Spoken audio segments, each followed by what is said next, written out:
Welcome,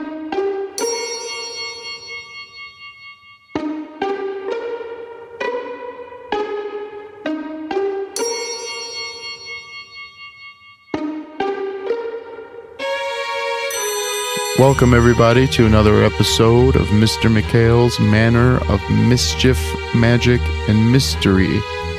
I am your host, Andrew Mikhail, and welcome back to the 6M podcast. It is February 9th, 2020, and we are on episode 8, folks.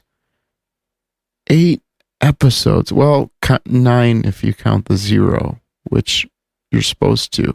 But nonetheless, episode number 8. How fucking cool is that? So, I don't know. It's not impressive for many people, I guess, but for me, I'm super stoked to have you guys tuning in yet again. And if this is your first time tuning in, please feel free to check out the other episodes of the podcast as well. They vary on subjects and moods and energy, so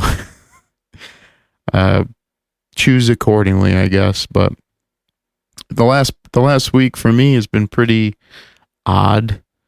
You know, a lot of things have been happening in the world, and hysteria ensues, whether it's the impeachment trials or coronavirus or just a lot of shit going on as always. But, you know, I try and keep myself busy, keep myself away from the headlines. You know, I watch a lot of TV because basically, you know, at the house, it's, you know, wake up, we work all day, then hit the gym, and then dinner, and then that's like the unwind time. So I basically have 3-4 hours to myself to take in all the content from the day, whether it be Facebook, TikTok, Instagram, all that shit. It all adds up, honestly, when you count up the hours sitting online doing research, whether if it's for the podcast, you know, what memes are trending for whatever post, you know, trying to promote something. So, I don't know. Life hasn't been that crazy for me personally, but based off what's happening in the world and the fact that we're only like a month into the new year, it's kind of funny, but also kind of shitty to see so many bad things happening, I guess. I don't know. It would be nice to like have an upswing and get some good news for once, you know, considering all news is bad news apparently these days. But, you know, here's hoping, right? We have to be the change we want to see in the world. At least that's what they say. So hopefully you guys are doing good and doing good stuff to help, I don't know, make the world a better place, I guess. I don't know. I'm feeling pretty lethargic or just kind of weird based off of something I'll talk about in a little bit. But first, let's get through some announcements. Hey guys, if you're listening to this and you're in this far, please feel free to rate the podcast, listen to the podcast. Anytime you guys see anybody asking for recommendations on a podcast, fucking feel free to recommend us, or feel free to talk about the manor. How about that? And subscribe to the podcast. Please. If you guys are listening, subscribe, and I will make sure to do my best to make this a priority for all my subscribers. It's getting honestly pretty hard just to juggle all these things, but one thing I want to keep constant is the podcast. So the best thing I could do is show up and keep recording, right? So yeah, those are the announcements for the podcast. Also, you know, we don't have any sponsors for the show at the moment. I mean, I'm open to any possibilities later on. Wink, wink, nudge, nudge. But at the moment, we kind of do our own ads, considering that I am the singer, guitarist of the band Serpents US. And I basically handle all of the business for Serpents US and True Media Music. I'm using this as a little bit of ad space. So real quick, big announcement. I don't know if you guys have caught it, but February 3rd actually marked, February 9th marked the day I left or got out of the water, quote unquote. I'm tired of talking about that. So I'm using code now. So either way, so February, 2nd was the day I actually quit in 2010. And February 3rd was the day I set out to start Serpents, or was created in my mind. And I started writing material for the first EP we did, the self-titled EP. So in honor of 10 years of doing this for you guys and for the world and for metal music, and most importantly, myself and my sanity, even though it's done the opposite for me, are you guys ready for this? If you don't know, we announced that we are reprinting Born of Ishtar, the debut album from Serpents, from 2013. We are reprinting it one time, not doing it again. I don't want to do it again. One time, 100 copies only, worldwide, ever. 12-inch black vinyl. I didn't want to do all these colors and whatnot.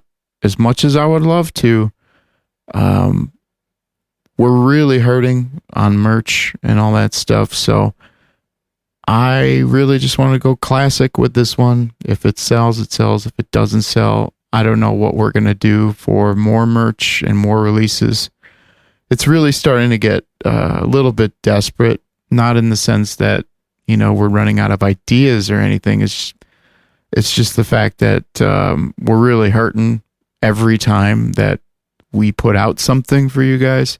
It actually hurts me the most, considering I pay for pretty much 80% of things, and I don't work. This is what I do, hence why I really nicely just kind of secretly tell you guys, like, hey, pick this up or do this, or fucking at least engage or follow anything that I'm doing.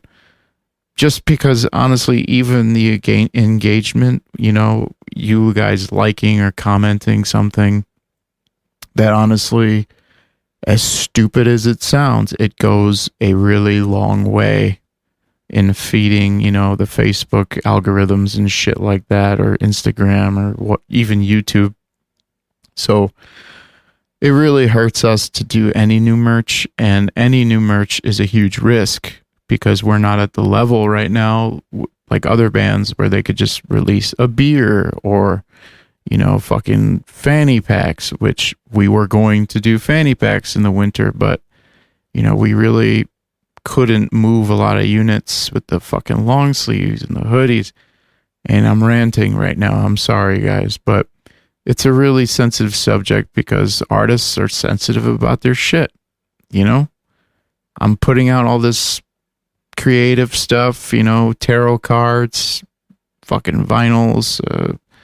I don't know, man. I'm just trying to stay afloat, but also give the initiates out there something special. Every band does a million fucking merch items, a million variants of their vinyls. I could rant all day about this, but we honestly just try and do one-offs to give you guys something actually special. And there are no reprints. Like, it's one and done, at least for now. So please, guys, if you guys would like a copy of the vinyl Born of Ishtar reissue, grab one at weareserpents.com. That is weareserpents.com. And I will do my best to get that to you in the quickest amount of time possible. Considering that it's a pre-order right now and we need orders to help fulfill the order to make them. Otherwise, it's all coming out of my own pocket, and that will take away from other avenues like playing shows, because guess what? It costs money for us to play shows. I got to rent a van, fucking get all the guys together, fucking pay for tolls and all this shit. It costs a lot of money. And plus the rehearsal space, plus the ad space, Facebook ad. You guys, the only reason why I'm getting this detailed into this for like a little ad is because a lot of you guys don't really know what a post, what goes behind a post, let alone a release or a release plan. You know, a lot of fans, rightfully so, you know, they just think, oh, well, you know, oh, they got a new song, cool. Or, oh, cool new shirt. But man, for a band like at our, I guess, level, it's really fucking hard. So any support is welcomed and appreciated. Another thing, another big way you guys can help us is follow us on Spotify. You can find us at Serpents US. Do me a favor, throw us on your whatever favorite playlist. I know a lot of you guys make playlists for the gym, whatever. A gym, whatever. Do me a favor. Do me a favor, personally. Grab your favorite song from us. Ooh, did you hear my throat? Grab your favorite song. Throw it on your playlist.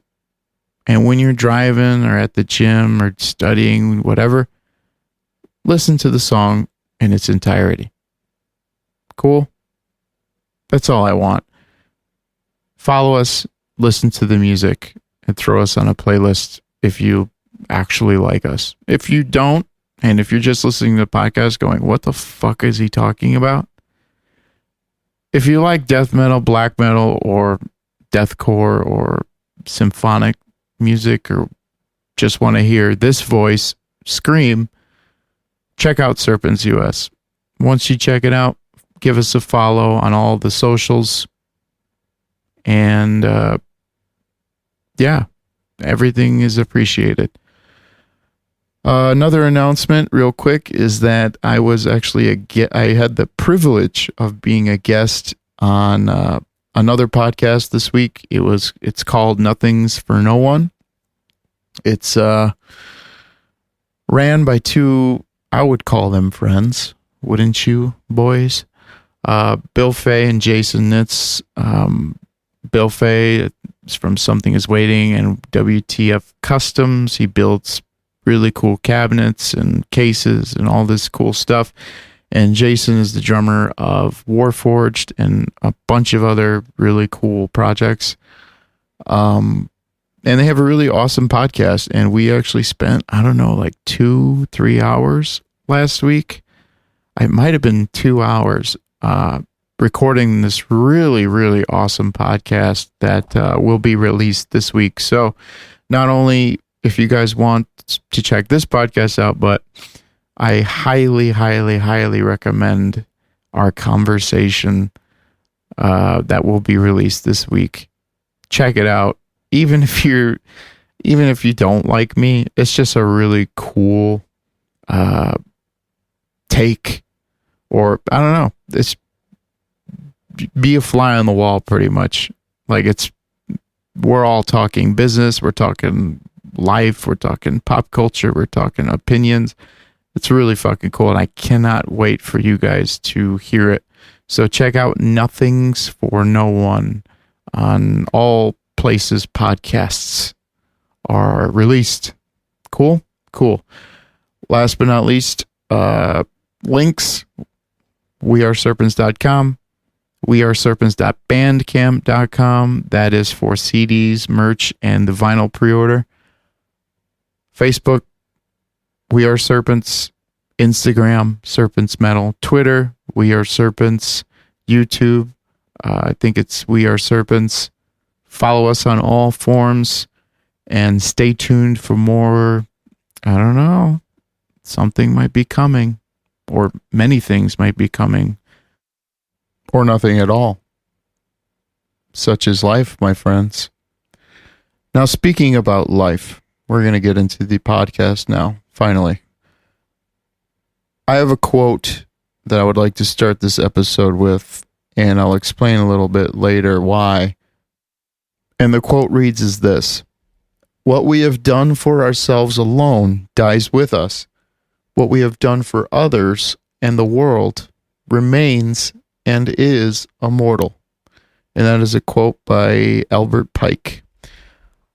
Now, some of you may already know what I'm talking about, what this is in reference to, but for those of you that probably don't know, this last week, Diego Farias, the 27-year-old guitarist of Volumes and Grammy Award-winning producer, has passed away in the last week, which obviously comes as a huge blow to the metal community, my friends and colleagues in the industry, and most importantly, the fans, which would include myself.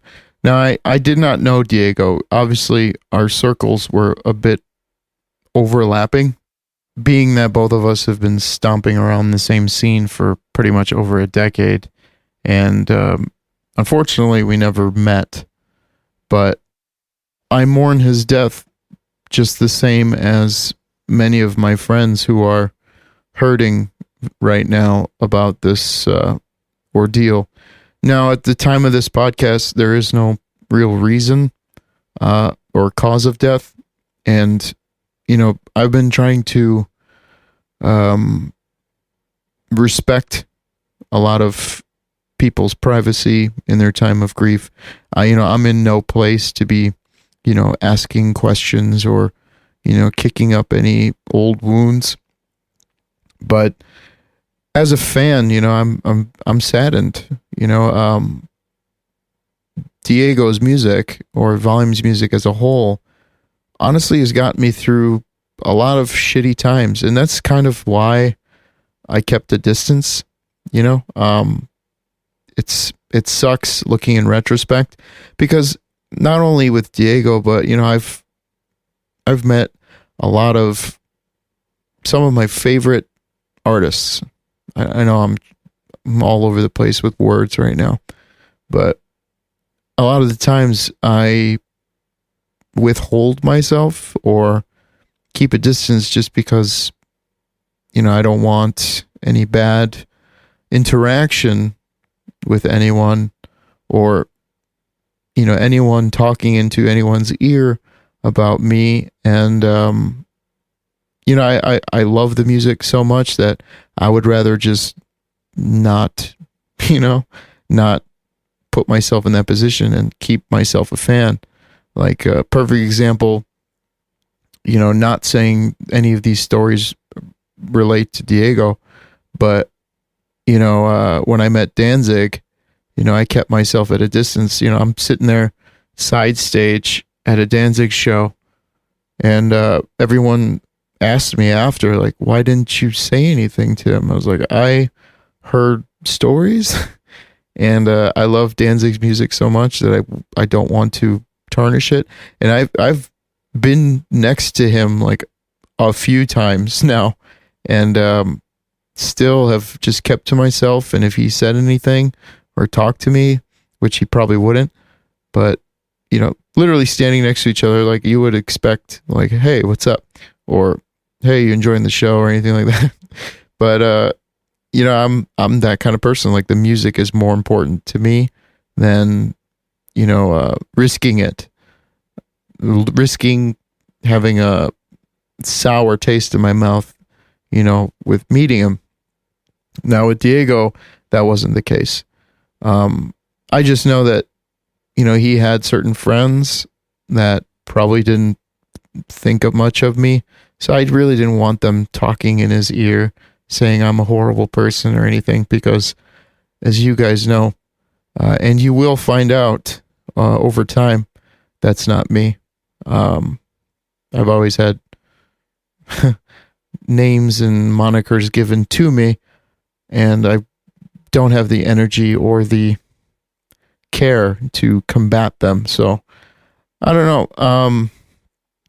Why does that quote pertain to this situation? Well, I mean, it's simple. You know, a lot of the times I ask myself, what the hell am I even doing? What am I stressing myself every day, every night, losing sleep, pushing away everyone close to me, including friends, family, and loved ones? What am I doing this all for? You know, with music, pertaining to music. I'm sorry, I'm scatterbrained, but you know, what we have done for ourselves alone dies with us. And that's true, because when Serpents started 10 years ago, it took a year before I even told anybody, like, here's a song, you know, whatever. I kept it to myself for a year. I was perfectly content with writing that stuff and touring for other bands, you know, just to stay on tour and see all my friends and hang out with you guys. And I, you know, like, no joke, like, I could have easily stayed my ass at home and built an empire, but I miss you guys so much that I fucking suffered for a lot of years doing a lot of tours and being in a lot of not great situations. And would I trade all of that for whatever? More time at home or anything like that? No. But I will be smarter moving forward, because honestly, this and, you know, another passing that really rings true to me is, you know, Justin Lowe from After the Burial. When we lost him, that really hit me, because he was actually a friend of mine. He was one of few people, you know, there's very few people that, you know, if I texted them right now, they would text me back and go above and beyond and follow up and be like, hey man, how's that interface working out for you? Hey man, what do you think about this amp? Blah, blah, blah, blah. It used to be like that, and it might be like that for other people still, but I know from experience that, you know, the texts have slowed down, the messages have quieted down, and that's okay. We're all busy. We're all fucking losing our minds with social media and fucking touring and all this shit, and we rarely get time. I mean, that's the life of a musician these days, you know? We make friends and we do our best to keep up, but everybody knows everybody's still there for each other. Everybody knows everybody's still got your back. You know, that's just the way we are. We take care of ourselves, but also, you know, it's also healthy competition. Let's not bullshit, you know? But Volumes, I never considered, like, in my circles, in the sense, like, you know, I'm doing death metal, deathcore, you know, I played in a hardcore band, another deathcore band, you know, radio metal, and Volumes was always their own thing. And that's also something that, like, made me like them even more, because it was something I could just listen to and just enjoy. Now, from the current albums to even the concept of Dreaming, I think that's what it was called, their first EP, when they were just getting picked up with Media Scare, like, I, quote unquote, got out of the water or the sea in like 2010, and that EP had just came out. And, you know, let's just say I had a lot of people reaching out to me at the time just to figure out what happened or what was going on. But the biggest thing that remained there for me in the peaks and valleys of my journey till today was music was always there for me. And that EP, the sheer beauty, okay? The sheer beauty of those songs mixed in with the ugly heaviness and the grooves and just, I mean, I could sit here and do a whole episode on how Volumes and their old material like helped me fucking lose weight, helped me get inspired with writing. It helped me. I don't know. It's hard to explain, you know? So that's why I wanted to get to this quote where, you know, if we did not decide to share these works, these pieces of art with the world, it will die with us. And thankfully, you know, I've already put my work out there. And I really hope that Depths is not my fucking swan song. Please, for the love of God, if I die today, do not boast that as like your shit. Like Serpents is my shit.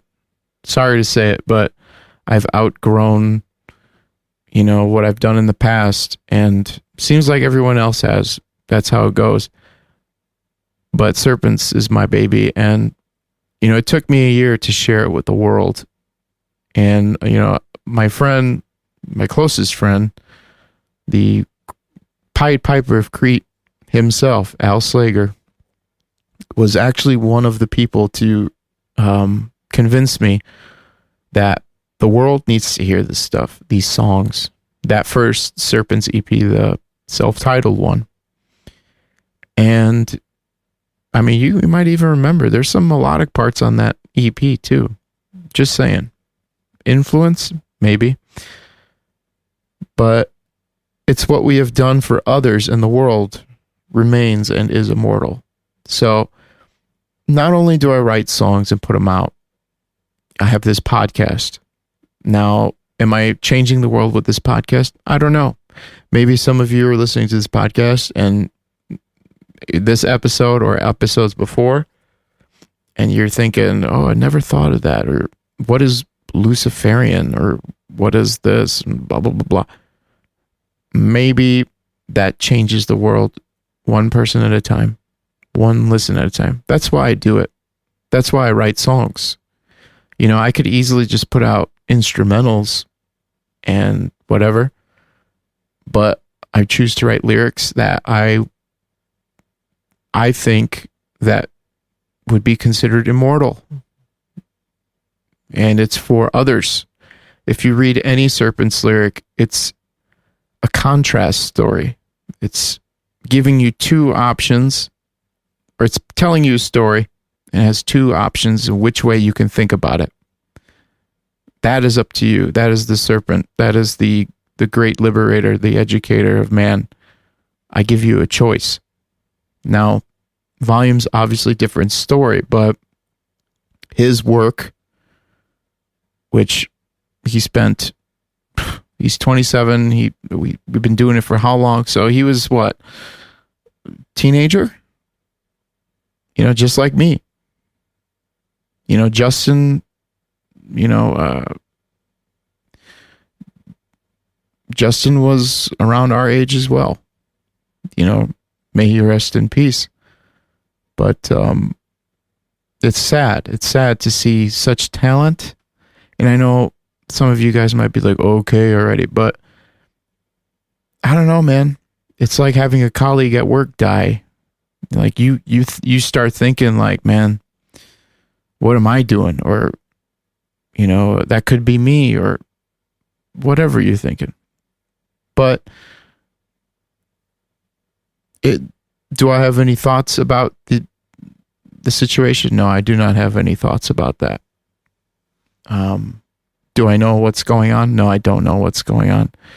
Am I aware of the conspiracy theories that are forming online? Yes. But again, it's not my business. I have no, you know, I have no horse in the race. Nothing. I just wanted to show my respect for the genius of Diego and also the rest of Volumes. And, I wanted to send my condolences to Mike and Derek and the rest of the Volumes camp in their rough time right now. And I can only imagine the pain and the shock and just I can't explain it, man. It's not good. It's not a good it's not a good situation to be in, Now, it's also nice to see, like, not only metal publications, taking their time out of posting about what Corey Taylor's thoughts are, or who's making the most money in metal, or how many streams X amount of bands got, in contrast to pop stars. It's nice to see that not only the metal community took a break and, showed respect to Diego and, his passing, but you start seeing worldwide publications, Spanish publications, pop publications, covering his passing because of his, in my guess, his, Grammy winning. He was a Grammy Award winning producer at less than 27? How fucking cool is that? How cool is it to see someone like us, granted, thank you for listening to me and thank you for listening to my music, but I probably will never be winning a Grammy anytime soon, nor will be given a chance to do so because of the genre I've picked as far as music goes. But Diego was one of those few that crossed lines. He did a Juan Gabriel album.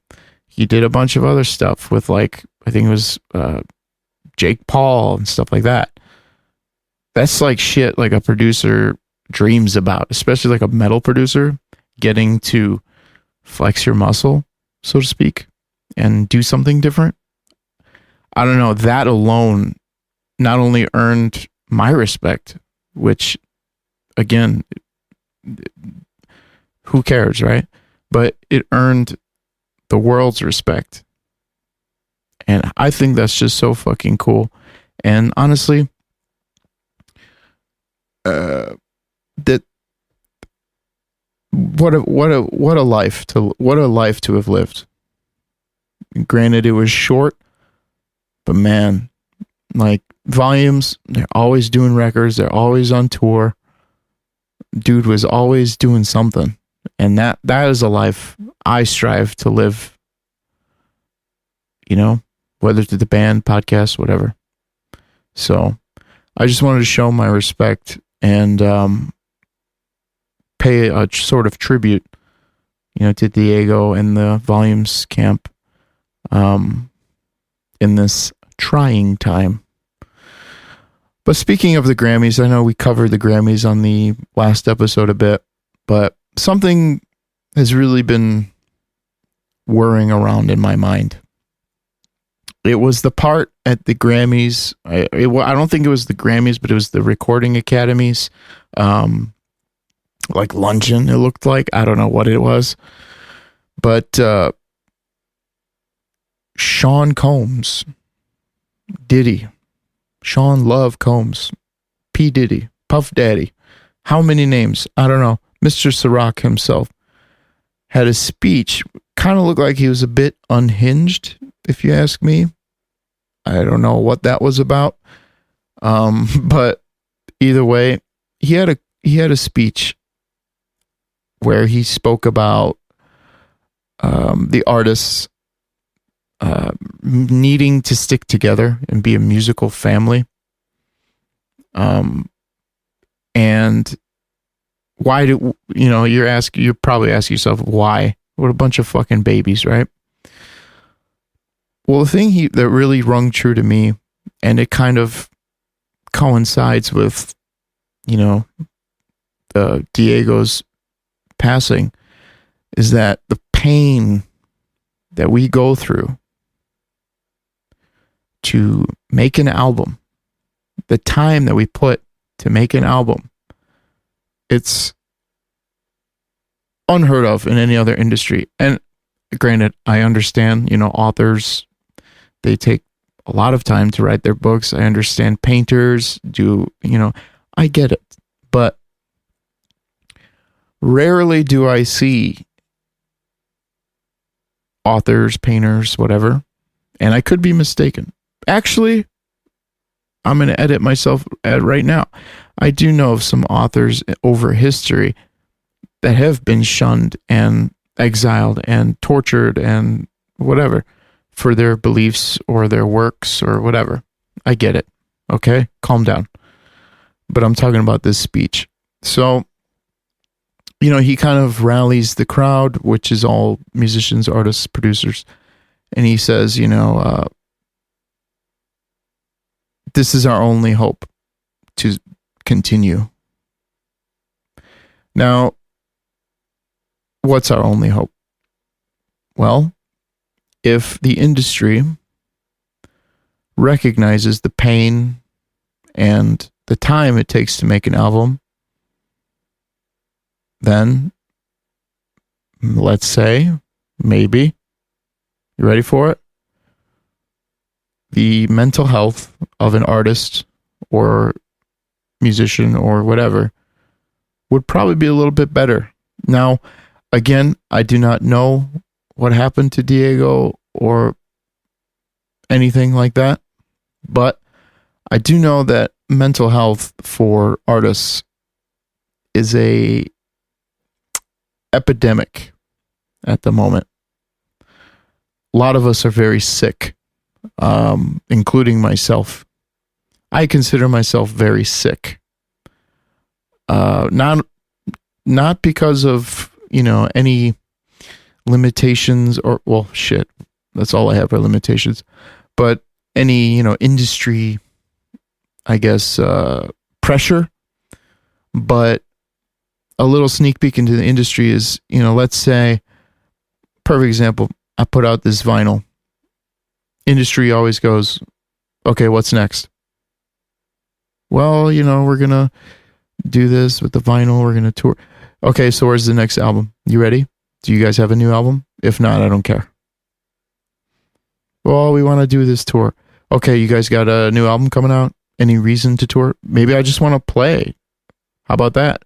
Maybe performing keeps me sane. Maybe performing improves my mental health. Did you guys ever think about that? No, you didn't. Right? Now, I'm not dogging on anybody in particular, but it really pisses me off to no fucking end that the same people that are online preaching about mental health and many other things, virtue signaling, how about that, are the same people to be putting others down, putting their mental health at risk because they don't want to take a risk. They're too chicken shit, okay? They're chicken shit to take a chance on anybody. They're chicken shit to make a risk. They're chicken shit to work hard. Work hard. What the fuck is going on? That's my opinion. What the fuck is going on? Why has the standard been so low for others, but for the artists, it's so high? The pressure is on, and it doesn't even need to be on. This is fucking art. We're creating from scratch. We're creating worlds with audio and visuals, if you're that type of artist as well. And everyone else's standard has dropped. And granted, there are some other musicians and artists out there whose standards have dropped as well. I'm sure you can all name every band you think has fucking faltered or whatever. You could even say Serpents has. I don't care. But the fact is, standards are dropping and we're still held at such a high standard. Yet we're the ones not making any money. We're the ones suffering on a daily basis. We're the ones who don't have fucking insurance. We're the ones freezing our ass off in the fucking van. We're the ones getting into fucking accidents and fucking potentially dying. We're the ones fucking, like, I could just keep going. And a lot of you might be wondering, if you're so angry or upset about this and that, get out of the industry. Do something else. Do this. And my answer is no, I refuse. That is not my place in life. My place in life, you will see as it unfolds. I have a lot of plans, but music is always the backbone. It is the spine of my message. It is the spine of what I do. And the day I stop playing music is indeed a very, very sad fucking day. Not for you, but for me. There's a million bands out there. There's a million fucking artists out there. There's a million dudes with fucking podcasts and all this shit that's you're going to see from me. But music is always the backbone. So I know a lot of you guys probably were like, well, where's the fucking occult stuff, the magic, the whatever. I mean, that quote was sort of a spiritual quote. So I stick to my guns with that one. But, back to the Grammys thing. Sorry, I keep ranting at you.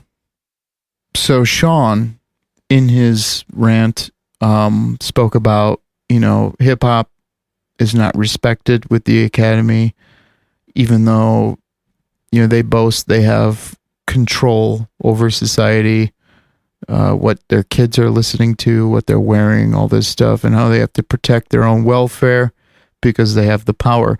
But what about all of the other unsung heroes of the musical realm?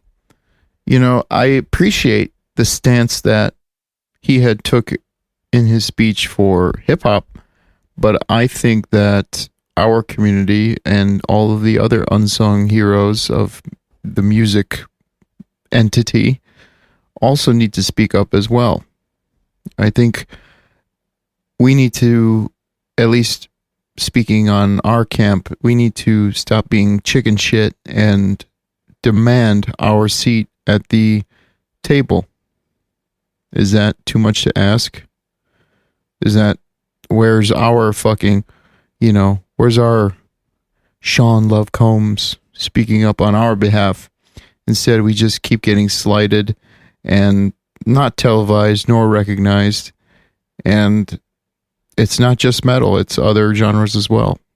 I think artists and musicians need to, in general, band together and try and make a better working environment for ourselves, because it will only create better work. And if it doesn't create better work, at least you'll have happier artists.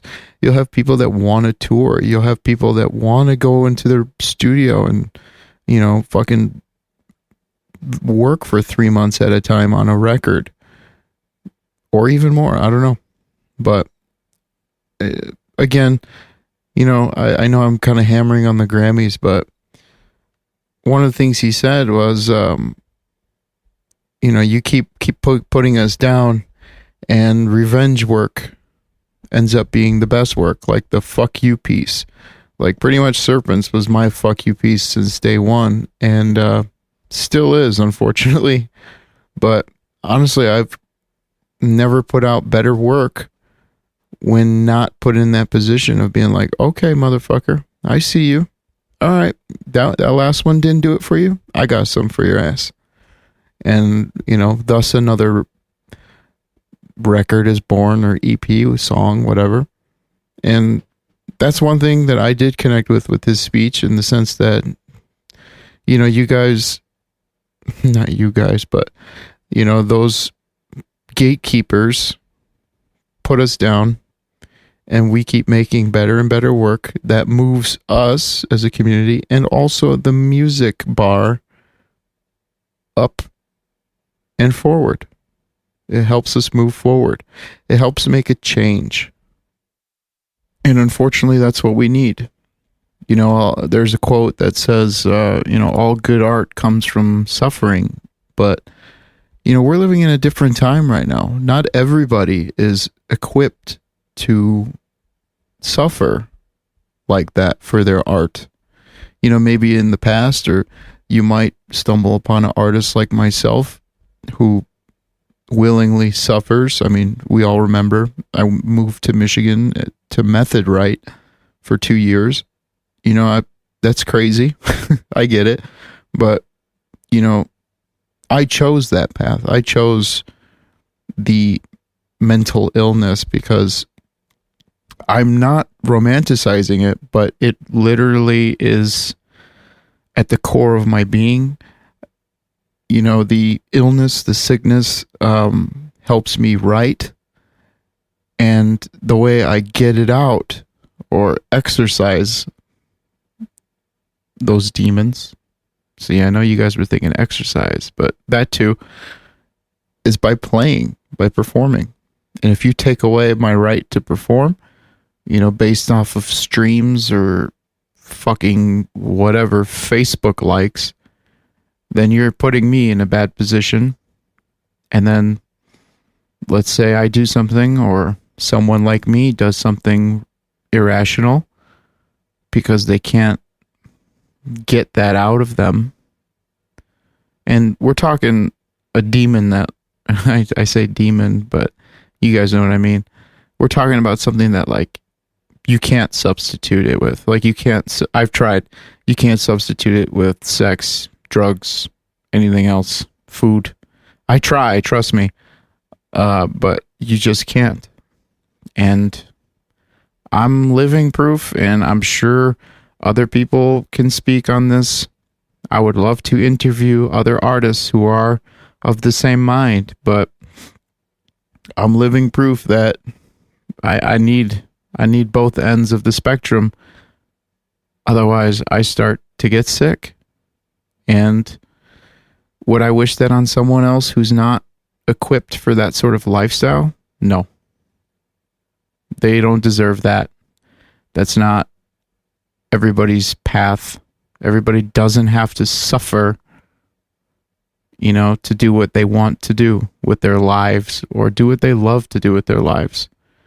And the most fucked up part about it is that we help, again, sorry, I'm speaking as a musician, whatever. We help so many people get through their days, their whatever. But we're the ones that, you know, what are days anymore? Like, honestly, days to me are just like due dates, deadlines. That's fucked up. Aside from, you know, anniversaries and whatnot. And those of you who might quote me, I'm already going to quote myself for you. You know, I don't believe in time because I believe time is a man-made thing. Time is a currency. I can keep going. But days are just fucking deadlines now for me. I don't even remember what I did last week. I use these podcasts to just kind of like recoup, I guess, what my thoughts were for the past week. I don't know. It's very weird. But I really think that speech rang true for all genres of music, not only hip-hop. And a bit of panic, I guess, sets in because, you know, thankfully, Diego was an accomplished musician, but, you know, what's to say, you know, all of us, like everybody else, I mean, we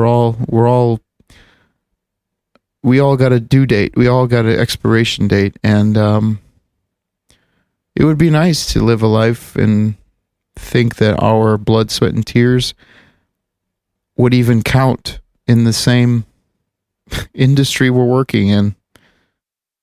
But here's to hoping for brighter days and some little bit of wishful thinking from the greatest fucking pessimist you guys will ever know. I'm a worldwide known pessimist for some reason, but the reality is there, guys. The reality is there. The newer generations, they're not going to be able to handle the old ways of doing things. They're not going to be able to handle the same work them till they're dead business model that everyone seems to enjoy so much, except for the people actually doing the work till they're dead. So I hope change is afoot. I hope that Sean Combs speaks up for everybody else and does some real good for the world. Or if not the world, then our small little community, which only seems to be getting smaller and smaller by the day. All right, I need to switch this up. I know. I'm sorry. I'm bumming everybody out right now. Super Bowl apparently was a week ago.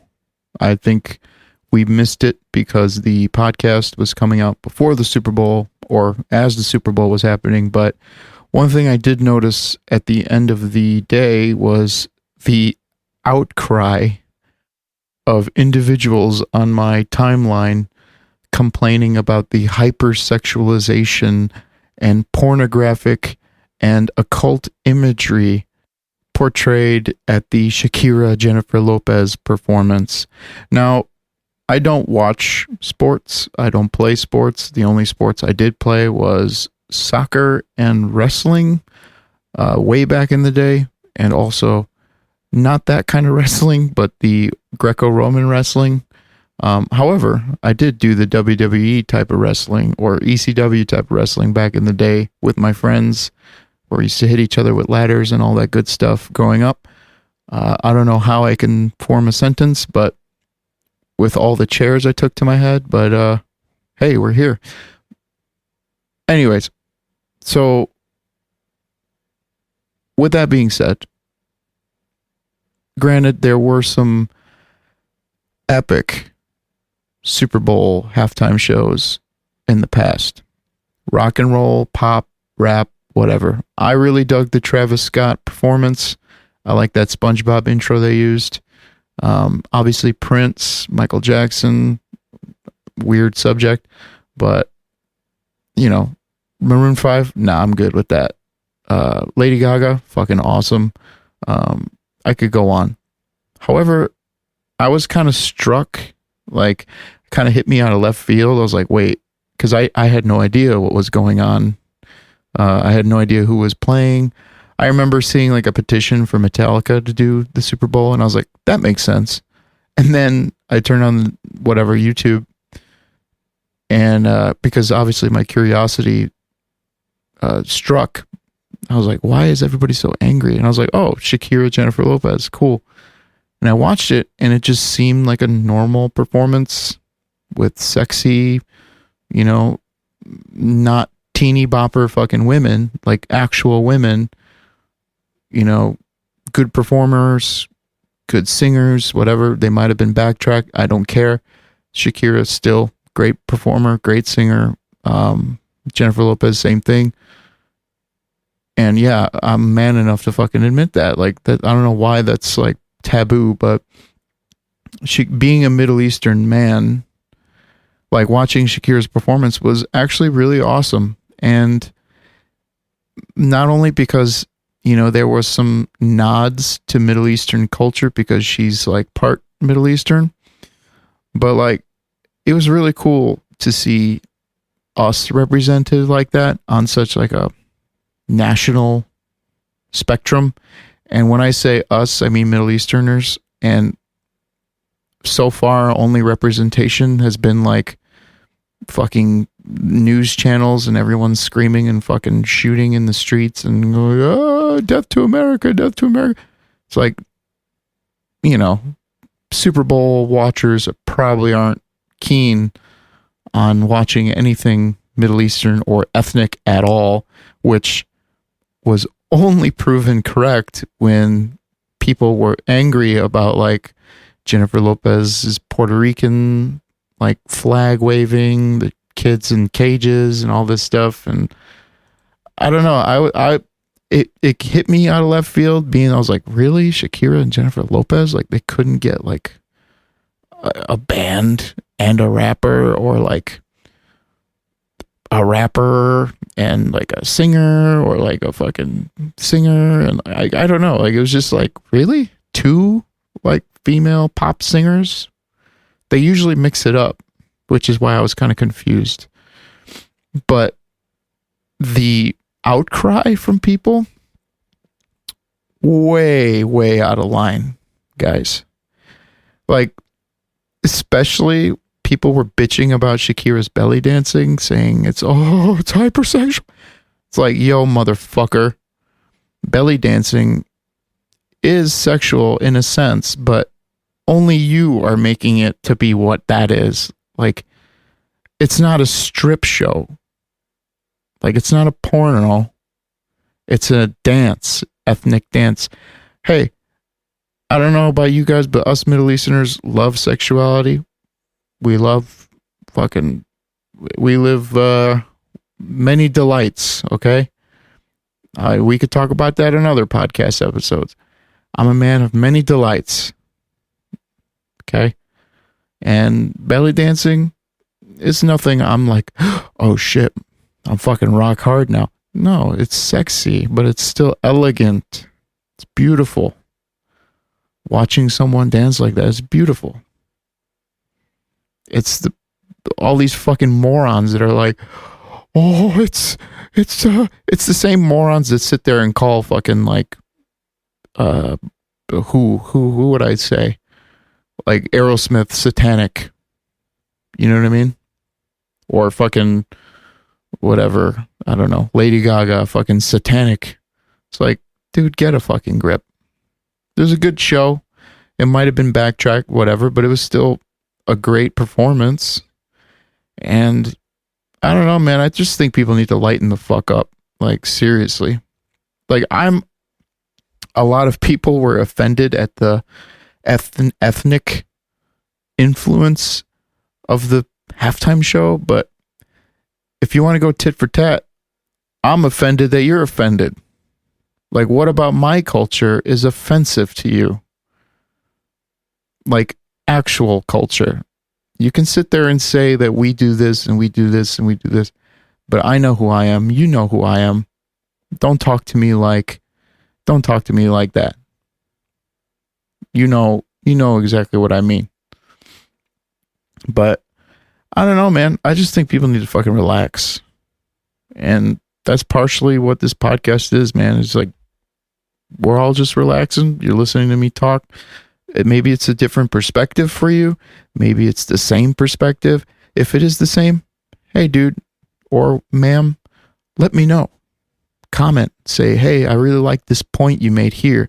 Or, hey, I don't really agree with that, but hey, you keep doing what you're doing. I respect your opinion.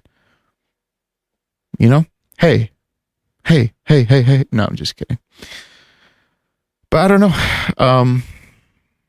Yeah, it was just really weird. Really weird. Weird times we're living in, guys. Weird times. And on that note, I think I should just shut up and wrap up the podcast. How does that sound for you guys? I think it sounds great. So, as always, guys, feel free to submit your questions on all my socials. You can find me at ANDRUCIVER. So that's at Andrucifer on Instagram, Facebook, whatever, Twitter. Submit some questions whenever you guys see me asking for questions for the podcast. Let me know what you guys want me to answer. Easy as that. Listen to the podcast, obviously. If you've listened this far, thank you so much. I appreciate you. Rate the podcast, please, even if you don't like it. Any rating is a good rating. And subscribe to the podcast. Every week I should be doing a podcast. The more let me just give you guys a secret here, okay? The more used to this I get, the easier these will be and the more frequent they would be. I'm still working out the kinks. I'm still working out like my vocabulary and stuff like that. So give me a break, please. All right. Nobody said anything, but I'm listening to myself talking to you guys. I'm like, oh my God. Like, how many ums am I going to say? Or well, or so, or stuff like that. So there I go again. But, like I said, bear with me, guys. I know this one was being released a little bit late, but late is better than never. So again, listen, rate, and subscribe to the podcast. Make sure to submit your band to be a featured band on the podcast. Every episode ends with a featured band, and this episode is no different. Today, we are featuring a killer band from Chicago called Blood of the Wolf. And I know a lot of you might be asking, why another Chicago band? Well, a couple of reasons. Number one, they have a song called Fire Serpent, guys. How badass is that? Number two, I actually go way back with their drummer, Rick. But when I found out about the band, I actually did not have any idea that he was the drummer of the band. I actually just stumbled onto this on Bandcamp. And I was pleasantly surprised to see that, an old friend was in this band, considering how much I dug it as soon as I heard it. So that was honestly a pleasant surprise. But number three, they are playing with Vader, Abysmal Dawn, Hideous Divinity, and Vitriol at Reggie's in Chicago on February 20th. That's fucking badass. That alone in my book was like, yo, respect. Vader is actually, I love Vader. It's one of my favorite bands, and that band Vitriol, fucking sick as well. So really awesome to see another band waving the flag for Chicago on the world stage. And I'm doing my part, as little as it may be, to help support and show you guys something new. So I'm going to shut up and we're going to get right to it. This is Son of the Blood Oath by Blood of the Wolf off of the EP 3, Blood Legend. See you guys next week.